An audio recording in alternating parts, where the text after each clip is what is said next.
Nightmare Before Christmas tarot deck, and then for your finances I will be using the Crow. So I already started your reading and then the camera cut out, so I'm going to try doing this again. We have a lot that showed up for you with your love, magic working through you, be here and now, and act as if, make your dreams real. So I feel like this is where you need to put effort into your relationship for sure. I think that you need to spend time with this person, put your cell phone away, and have good quality time instead of quantity. And if you want your relationship to be good, you need to be good to the person that you're with. Know that you are enough, and also that this person can be enough. So if you're nitpicking at every little flaw, I mean, it's good to not settle, and you want to be happy with the person that you're with, but don't nitpick every little thing about them. And don't throw yourself out there where you have no confidence either and tear yourself down. Be careful with your words as well.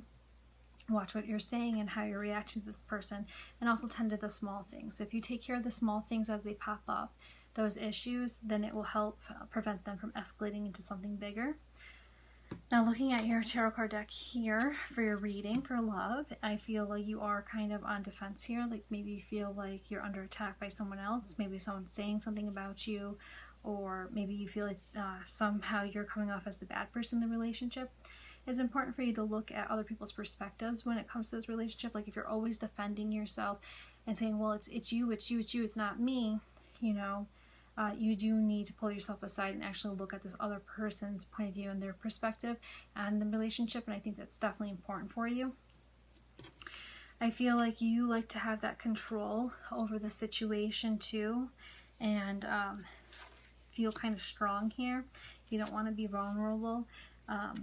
So maybe you do kind of tear down this other person a little bit and don't realize it.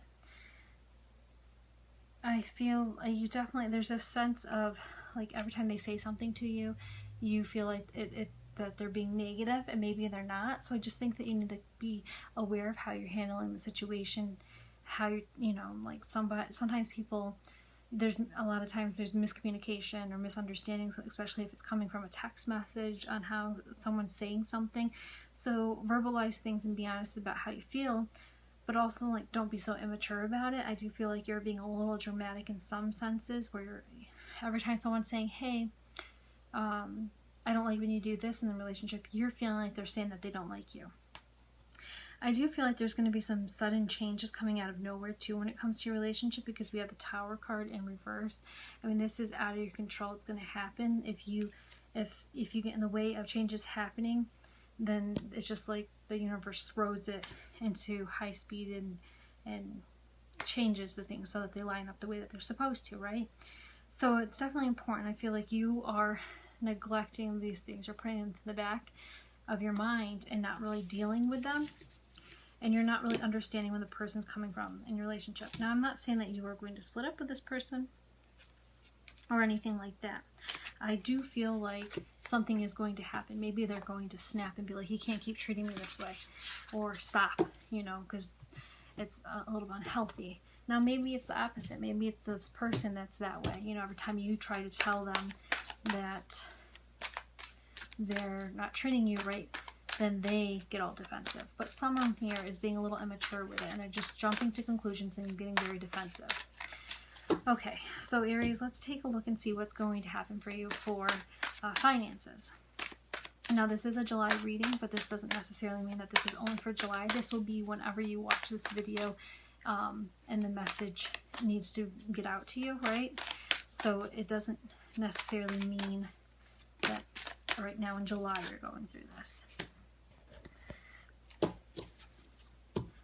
Okay, this is finances. Now, for some reason with your finances, we have truth transcends illusion, right? So the truth coming out there when it comes to finances or your financial situation. Maybe things aren't the way that you had thought that they were. We do have a partnership here of some sort with this Two of Cups.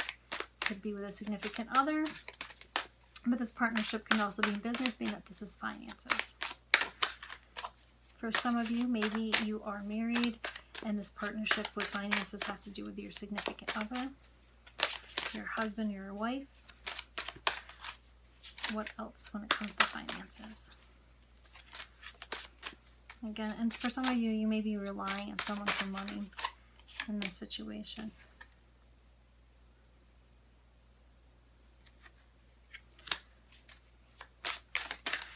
Someone is, it could be you or it could be this other person, the partner, and maybe this is where it's coming out in the open.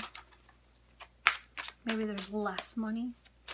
Maybe at work with your partnership, someone's been spending money or taking more money. Maybe it hasn't been completely fair. You're coming out of this situation, though, where you have been very stressed financially. Maybe there's more money than you had thought.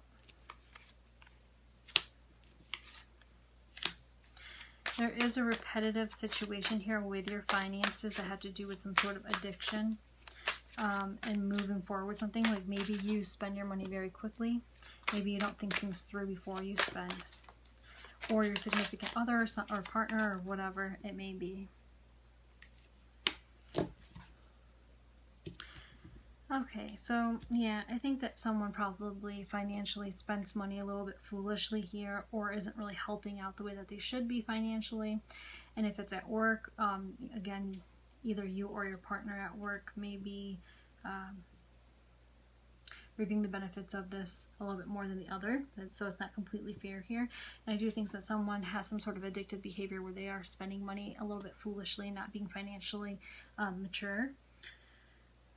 Now, someone, like I said, they are a little bit selfish too, worrying about themselves. But somebody's avoiding conflict. It may be you avoiding conflict by not bringing it up to a person. It is time, though, that you let go of something. I feel like you are letting go. You might be letting go of this partnership or the idea or whatever you thought that you were going to have financially here. So, I mean, again, it's something repetitive happening over and over again. I think someone is spending money foolishly or not being smart about money.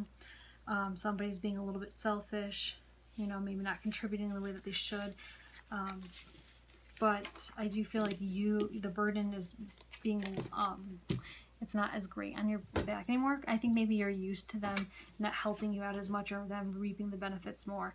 So again, one-sided, someone's reaping the benefits more financially in this situation, but I do feel like you aren't as stressed anymore. I think maybe the truth is coming out, so you understand your financial situation a little bit better. And if you're the one spending the money, maybe you realize, oh, I'm spending money and I need to be careful. So there's a little, I don't know, when it comes to your relationship, whether you're in a relationship or not, maybe you're not in a relationship, I just feel like there's some immature he said, she said sort of thing going on here. And then when it comes to finances, it's not completely fair financially. But that's what I have for you for July. And then I will see you in August.